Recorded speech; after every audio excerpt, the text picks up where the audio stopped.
مهما تعثرت بنا الحياة وتقلبت بنا الظروف وأوشكت الأماني على الرحيل، لن نودعها بل سننتظرها بروح مليئة بالأمل.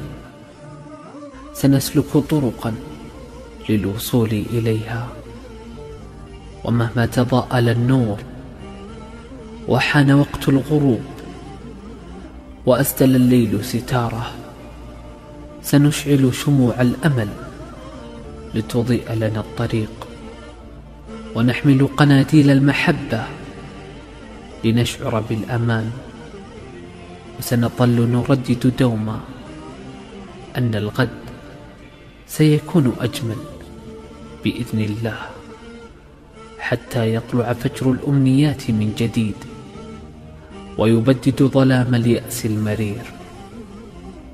ومهما كانت العاصفة قوية سنصمد بروح الصبر، ومهما كانت الظروف قاسية سنظل نحيا بروح الأمل.